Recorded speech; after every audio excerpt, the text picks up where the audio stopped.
May I come in, sir? Please. नमस्ते ma'am. नमस्ते sir. बैठिए। एक बार गेट ठीक से बंद कर देंगे प्लीज। जी सर। Sorry sir. बैठिए। Thank you sir. Thank you. आप अपना परिचय दीजिए।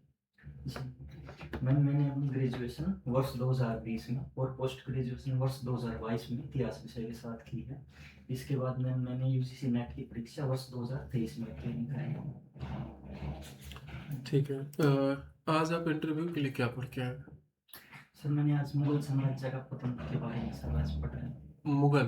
मुगल का पतन। जी सर। ठीक है, चलिए। औरंगजेब के बाद शासक जो है उनको 30 सेकंड में सबका नाम बता दीजिए। जी सर।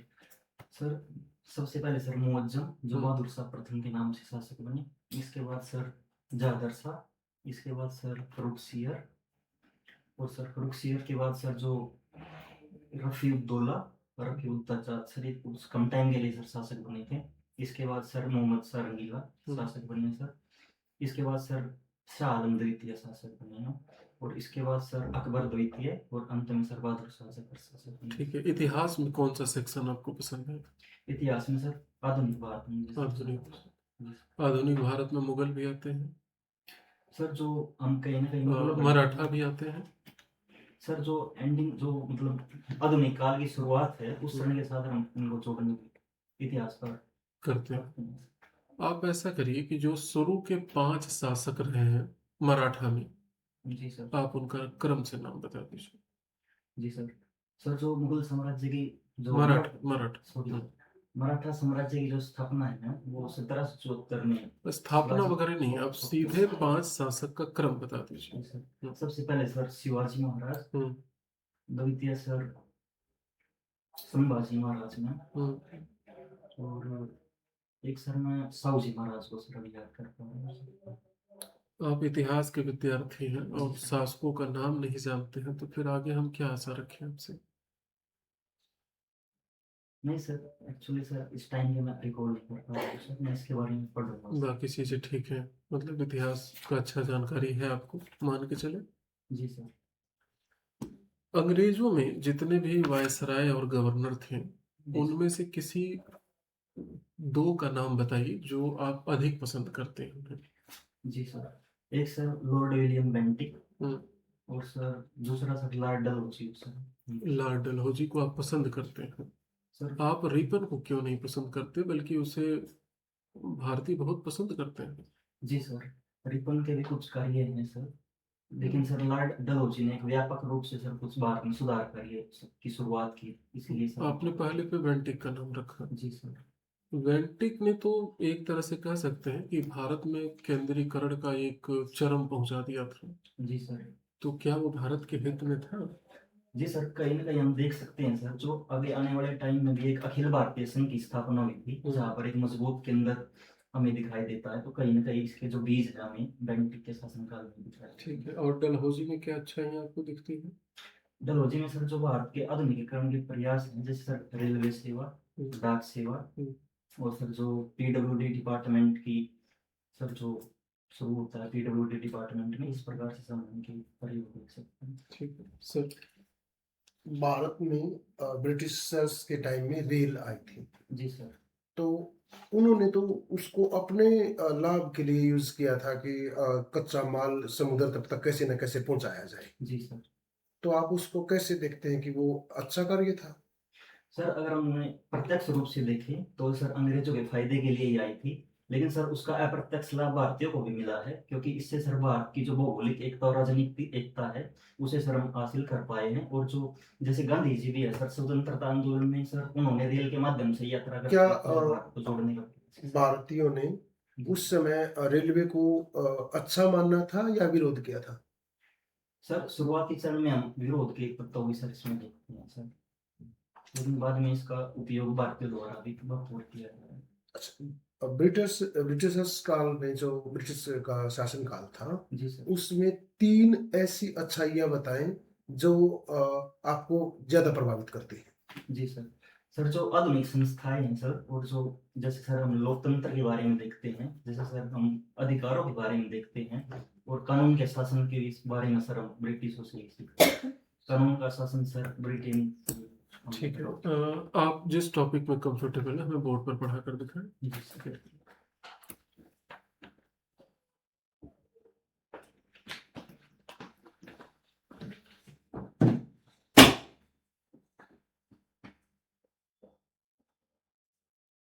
सर आज का हमारा विषय है मुगल साम्राज्य का पतन।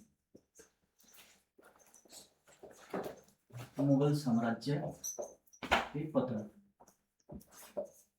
मुगल साम्राज्य के पतन को सर एक कारण को न मानकर बल्कि कई कारणों का संयुक्त परिणाम माना जाता है, जिनमें से हम कुछ कारणों को देख सकते हैं। जैसे कि पहला कारण राजनीतिक कारण। राजनीतिक कारण को सर हम दो भागों में बांट सकते हैं। एक सर इसको औरंगजेब से संबंधित कर सकते हैं, जो औरंगजेब की नीतियां थी।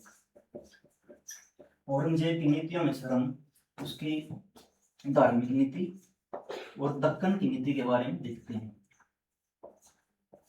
धार्मिक नीति, क्योंकि सर औरंगजेब का शासनकाल धार्मिक सौहार्द से अच्छा नहीं माना ठीक जाता। है, आप हमें इसे मिटा करके खिलाफत मूवमेंट पढ़ेंगे। जी सर,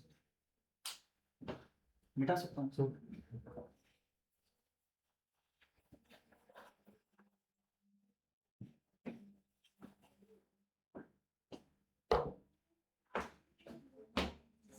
खिलाफत आंदोलन। खिलाफत आंदोलन प्रत्यक्षतः भारत से न जुड़कर जब हम प्रथम विश्व युद्ध में देखते हैं, जैसे तुर्की के जो खलीफा थे, तुर्की के खलीफा जिनके साथ अंग्रेजों ने सेवरीज की संधि की थी, तो उसके जो खलीफा के अधिकार थे उनको कम कर दिया गया था। भारत के जो मुसलमान थे उनमें इसके प्रति विरोध के तत्व हमें दिखाई देते हैं। और 1919 के अंत में हम खिलाफत का जो मुद्दा है अली बंधु के द्वारा पूरे भारत में चर्चा का विषय बनाया जाता है। इसके साथ फिर खिलाफत में जो शामिल था, इसमें अंग्रेजों से मांग की जाती है कि वे तुर्की के खलीफा, क्योंकि वो पूरे विश्व के मुसलमानों का राजनीतिक एक तरीके से प्रमुख माना जाता था, तो उनके साथ है। अच्छा, एक मिनट यहाँ पर थोड़ा सा रोकना चाहेंगे। जी सर। गांधी को कहा जाता है इस आंदोलन के कारण कि गांधी सांप्रदायिक हो गए। जी सर। क्या ये बात सही है? सर ऐसा मानना हमें प्रत्यक्ष सही दिखाई नहीं देता, लेकिन चूंकि सर इसमें जो ये खिलाफत आंदोलन है ये प्रत्यक्षतः मुस्लिमों के साथ जुड़ा हुआ था, लेकिन गांधी जी ने इसे हिंदू और मुस्लिम एकता के रूप में देखा और इसे पूरे भारत का एक मुद्दा बनाने की कोशिश करी। लेकिन उनका जो मूल उद्देश्य था वो अंग्रेजों का विरोध था सर। इस गतिविधि को लेकर के जिन्ना खुश थे या नाराज थे या न्यूट्रल थे? नहीं सर, इस मुद्दे को सर केंद्र में बनाए जाने के कारण सर जो मोहम्मद अली जिन्ना हैं वो नाराज हो गए थे और उन्होंने सर इसका समर्थन भी नहीं किया था। क्या उन्होंने आधार दिया था नाराज होने का? सर क्योंकि सर ऐसे हो आंदोलन के दौरान जो भारतीयों ने ब्रिटिशों के प्रति जो संवैधानिक एक तरीके से हम मांग रख रहे थे, तो उसका सर त्याग कर दिया था। इसी मुद्दे पे सर गांधी से क्या नाराजगी उन्होंने दिखाई थी? कुछ है आइडिया? ये बहुत बड़ा कॉन्सेप्ट है ये। जी सर। पढ़ा आपने? जी सर। गांधी के प्रति सर हमें उनकी नाराजगी एक जो धार्मिक मुद्दा उसको केंद्र के रूप में कहीं ना कहीं देखने को मिलती है। मतलब ये उन्होंने कहा था जिन्ना ने ऐसा? जी सर, कहीं ना कहीं। बैठ जाइए, मिटा सकता हूँ सर।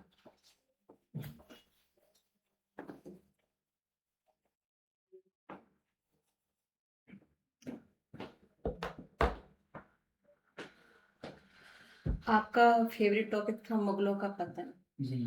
अगर जो भाई औरंगजेब और उसके भाइयों में युद्ध हुआ था, अगर दारा सिकोह उस युद्ध में जीत जाता जी। और औरंगजेब की जगह दारा सिकोह वहां होता, तो क्या मुगलों का पतन नहीं होता? जी मैम, क्योंकि सर सॉरी मैम, जो मुगलों की जो धार्मिक नीति है, दारा सिकोह का जो प्रभाव है, दारा सिकोह के ऊपर सूफी संतों का काफी प्रभाव रहा था मैम। तो कहीं ना कहीं उसकी धार्मिक नीति में सौहार्द दिखाई देता। लेकिन मैम जो एक तरीके से हम आर्थिक नीति को देखते हैं वो कहीं ना कहीं पहले से ही चली आ रही थी। जो जैसे मनसबदारों की संख्या का बढ़ाया जाना, कृषि संकट, तो ये मैम कहीं ना कहीं उसके पतन के कारणों से जुड़ रहे। ऐसा माना जाता है कि औरंगजेब ने सबसे ज्यादा हिंदू सेनापतियों को अपनी सेना में रखा था, जी मैम। और उस सेना में जो सबसे ज्यादा संख्या थी वो हिंदियों की थी, तो उसको धार्मिक कट्टरता बोलना सही रहेगा? मैम हमें कहीं ना कहीं वो जो उस समय की मांग थी, क्योंकि भारत एक हिंदू बहुल देश था, तो जो सेना की मांग थी और जो हम कहीं ना कहीं मनसबदारों की भी, हम जो अजीत सिंह और जय सिंह को देखते हैं, उनके कुशल नेतृत्व के कारण में उनको लिया गया था। कैम्ब्रिज स्कूल का मानना है कि जो भारतीय राष्ट्रीय आंदोलन है वो केवल मध्यम वर्ग के नेतृत्व वाले आंदोलन है, क्या आप इस बात से सहमत हैं? नहीं। उनका किसानों में और जो निम्न वर्ग के जो लोग थे जिन्हें मजदूर वर्ग कहते हैं, उसमें क्या प्रभाव था राष्ट्रीय आंदोलनों में? सॉरी मैम, मैं क्वेश्चन समझ नहीं पाया। कैम्ब्रिज स्कूल का मानना है कि जो भारतीय राष्ट्रीय आंदोलन है वो केवल मध्यम वर्ग के नेतृत्व वाला आंदोलन है, उसने किसान और कमजोर वर्ग के जो लोग हैं जिसमें मजदूर वर्ग भी आता है उसको हाशिए पे रखा है, क्या आप इस कथन से सहमत हैं? नहीं मैम, क्योंकि हमें कोई भी भारतीय जो आंदोलन को हम करीबी से देखते हैं, तो कहीं ना कहीं जो जनता का दबाव है वो एक मुख्य भूमिका निभाता है। जैसे हम स्वदेशी आंदोलन को भी देखते हैं, तो कहीं ना कहीं भारतीय अंग्रेजों की नीतियों से त्रस्त थे, तो जो किसान हैं, मजदूर हैं और जो छात्र हैं, उन सभी का प्रभाव मैम हमें इसमें दिखाई देता है। अभी हरियाणा में जी सर। एक नया जिला बना है, कौन सा? सर हसी हरियाणा का जिला सर। कब बना है? अभी सर ये दिसंबर 2025 में सर इसकी आधिकारिक रूप से घोषणा हुई है। क्यों बनाया गया? सर ये कहीं ना कहीं इसमें जो एक विकेंद्रीकरण की प्रवृत्ति है, और जो सर इसमें दो उपमंडल थे, नारनौंद और आसी, उनकी सर हिसार से भौगोलिक दूरी भी एक कारण था सर। ज्यादा जिले बना दिए जाएं तो क्या ये अच्छा होता है या प्रशासनिक तौर पे गलत होता है? सर इसमें हम देख सकते हैं, क्योंकि सर जो प्रशासन और आसपास के लोग हैं, उनको सर नजदीक अगर उनके सभी प्रशासनिक संस्थाएं होंगी तो सर उनको ज्यादा जल्दी हेल्प मिल जाती है। लेकिन सरकार पर आर्थिक बोझ बढ़ जाता है। जी सर, इसका आर्थिक बोझ सर सरकार पर पड़ता है, लेकिन कहीं न कहीं क्योंकि भारतीय लोकतंत्र है और जनता का शासन है, तो सर जनता की सहूलियत के लिए सर हम हरियाणा में साक्षरता दर कितनी है? सर हरियाणा में 2011 की जनगणना के अनुसार 75% के करीब सर महिलाओं की? महिलाओं की सर 64 के आसपास सर है। आसपास मतलब? सर लगभग, मतलब अप्रोक्स सर। अच्छा। बस एक आखिरी सर, आप हमें कोई अपनी 3 अच्छाई बताइए जिससे कि हम एक असिस्टेंट प्रोफेसर आपको बना सके। जी सर। सर मैं अपनी बात को अच्छे से सर रख पाता हूँ सर। दूसरा सर, मेरे अंदर सहनशीलता का सर एक गुण है, मैं आपा नहीं होता हूँ सर जल्दी। और तीसरा सर, मैं अपने भावों को सहज रूप में रखने का प्रयत्न करता हूँ सर। आप आपा नहीं खोते हैं, जैसे मान लीजिए कि किसी लड़की का रेप हो रहा है, जी सर। तो ऐसे में आपा खोना अच्छी बात है कि नहीं? सर उस परिस्थिति में सर हम देख सकते हैं, क्योंकि सर आपने असिस्टेंट प्रोफेसर के लिए बोला है, तो कई बार सर क्योंकि क्लास में जो बच्चे हैं सर वो शरारत कर देते हैं, तो उस स्थिति में सर अपाना खोना भी सर एक खूबी है, हम उनको कैसे अच्छे से हैंडल कर सकते हैं। ठीक है, आज का इंटरव्यू में ही समाप्त करते हैं, आप जा सकते हैं। Thank you ma'am. Thank you sir. Thank you ma'am.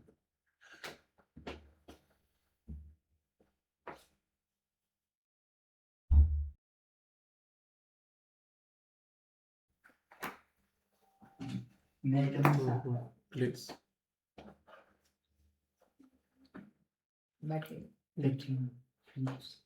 विकास जी, जी सर। ठीक है, अभी कैसा लग रहा है? अच्छा लगा। मान के चले कि आप पूरा तैयार हैं? अपनी तरफ से सर मैं मान सकता हूँ सर, बाकी आप बताइए। किस डेट को है आपका? मेरा सर 13 को मॉर्निंग शिफ्ट में। 13 को मॉर्निंग शिफ्ट। चलिए, अच्छी बात है, मॉर्निंग की प्रैक्टिस भी हो जा रही है, सुबह उठ के आना फिर चीजें।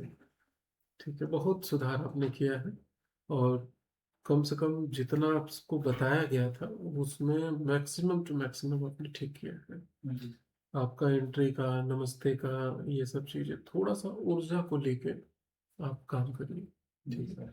हमें इस पर थोड़ा सा डाउट हो रहा था कि आप लास्ट तक तैयार हो पाएंगे कि नहीं, लेकिन ये आपने संभाल लिया बोर्ड को, जी सर। और ये संभाल लिया तो बहुत अच्छी बात है। ठीक है, जी सर। तो एक ऊर्जा, जैसे ये हमने 2 जगह 3 जगह लिखा है, आप इसको ध्यान में रखिए। जाते वक्त वाला सिस्टम आपका ठीक है, उसमें नहीं ऊर्जा की जरूरत आए तब, और बोर्ड पर 2 चीजों में थोड़ा सा बढ़ा सके। एक जो है, अगर आप कर पाए, बहुत ना हो पाए तो परेशान नहीं होना है, लेकिन कोशिश करिएगा कि आंसर को टू द पॉइंट बताइएगा। जैसे पैनल क्या चाहता है ना, जो पूछा उत्तर मिल जाए, अब हमने कहा कि आप मुगल काल के आखिरी शासकों का नाम बताइए, जी तो सर। सर ये, फिर ये, फिर ये, फिर ये, खत्म। ठीक है, कौन कमजोर था, कौन मजबूत था, उपनाम ये था, जरूरत नहीं है तो हटा दीजिए। जी ठीक है, टू द पॉइंट इसको कहते हैं। ठीक है, वो तब होता है जब आंसर नहीं होता है। थोड़ी सी घबराहट आई थी 2 जगह जो है, गला सूख गया था जब बैठ के बता रहे थे, और फिर बोर्ड पर आए तब गला सूख गया। गला सर मेरा ज्यादा सूखता ही है सर। सूखता है तो आप हो सके तो, वैसे खीरा से कम सूखता है, अगर लास्ट मोमेंट बस खांसी उसी ना आए तो एक बार एंट्री से पहले थोड़ा सा खा सकते हैं, और पानी पी लीजिएगा। अभी सर आज खाना भी नहीं खाया तो इसीलिए भी शायद अच्छा, थोड़ा सा नहीं खा लेते। वहाँ अच्छी बात है कि आयोग ने चाय कॉफी की व्यवस्था की है देने से ठीक पहले, कि जब आप बोर्ड के सामने बैठने जाएंगे तो उससे पहले वो लोग चाय कॉफी वाला दिखा देते हैं, आपको पीना है तो पी लीजिए, तो पी लीजिएगा, सोचना नहीं है। जी सर। अगर आप पसंद करते हैं तो एकदम रिलैक्स रहिएगा। ठीक है, ड्रेसिंग सेंस वगैरह सर सब कुछ पे सही टिप्स। सही सही। ड्रेसिंग सेंस में एक चीज बस हुआ कि आप एक स्टेप जो है ना, रीढ़ की हड्डी सीधी रखनी है, वही नहीं रखिए। देखिए हो गए, ठीक है, यही बस पूरा इंटरव्यू में नहीं रहा है, ऐसे बताइए, बाकी सब चीज पे ओके लिखा है। ठीक है, इसको मैंने लिख दिया, थोड़ा आगे झुके थे, तो जैसे रीढ़ की हड्डी सीधी करें, 3 स्टेप है, इसे ले जाना है घुटने तक, पीछे टच नहीं होना चाहिए चेयर, और रीढ़ की हड्डी सीधी, अपने आप सेट हो जाता है। जी ठीक है, तो एक स्टेप बस थोड़ा सा लूज किए तो उसको ठीक कर लीजिए। ड्रेसिंग सेंस ठीक है, टाई आज आपकी फिट लग रही है, थोड़ा सा और बांध लीजिएगा कई बार, अगर वी शेप ऐसा हो पाए तो ठीक है, नहीं हो पाता है तब भी ठीक है। ठीक है, हाँ, इस चीज एयर को वगैरह सर सही है। किसके एयर वगैरह सर, बाल वगैरह। Hair बाल बाल पे हमने Hairstyle। लिखा है हेयर पे, ये अगर हो सके तो थोड़ा सा जेल लगाइएगा, और काफी ठीक हो गया पहले से, जैसे कि कंघी लगाइए, तुरंत हाथ में जेल लगिए, चिपका दीजिए इसको, एक आध बार करके रखिएगा, हो जाए तो ठीक है, नहीं तो ये परफेक्ट है, जी सर। कोई दिक्कत नहीं है। डबल वॉश कर लेना, उससे भी थोड़ा सा खुल जाएगा। जी सर। लिखने और बोलने में बहुत हद तक आपने ठीक कर लिया है, थोड़ा सा और उसको ठीक करिएगा, कि जब हम 30 वो मतलब थोड़ा सा जितना आप और सही करेंगे ना, लिखने और बोलने को करीब लाएंगे और बेहतर होते जाएगा, बहुत हद तक ठीक है। जैसे जब हम पैनल दिया था टॉपिक, तो थोड़ा सा और आप कम कर दिए थे, तो उसको भी लिखने का प्रयास करें कि दोनों को लिखिए। लिटरेसी रेट देख लीजिएगा, वो लगभग में वो थोड़ा सा मान्य नहीं करेंगे, क्योंकि लिटरेसी रेट वो परसेंटेज होती है, तो परसेंटेज ही होती है वो। जी सर। वो देख लीजिए। ठीक है, चलिए ओवरऑल ठीक है। ठीक है, कोई ऐसी बात नहीं है, और बेहतर जाएगा इंटरव्यू, इस विश्वास के साथ जाइएगा। जी सर। ठीक है, सर ओवरऑल सर कितने मार्क्स हमारे पास हैं? देखिए मार्क्स की अगर हम बात करें ना, तो मान के चलिए कि करीब करीब 7 से ऊपर मिलना चाहिए, और ऊपर अब जितना चला जाए, ये उस दिन उन लोगों के मूड पे भी कई चीजें डिपेंड करती हैं, लेकिन आप मान के चले कि बेसिक क्राइटेरिया अगर जितना आपने किया है, केवल इसको कॉपी पेस्ट कर दिए तो 7 से ऊपर रहेंगे। इसको बनाए रखना भी एक वो है, कौशल है। कौशल है, तो आप इसको करिएगा, अगर और ज़रूरत लगती है कि और अभ्यास की ज़रूरत है तो आप बात करिएगा, नहीं तो इसी को घर पे आप प्रैक्टिस करिएगा। जी ठीक है, ठीक, ओके, इसको ready. Thank you sir. Thank you. Thank you.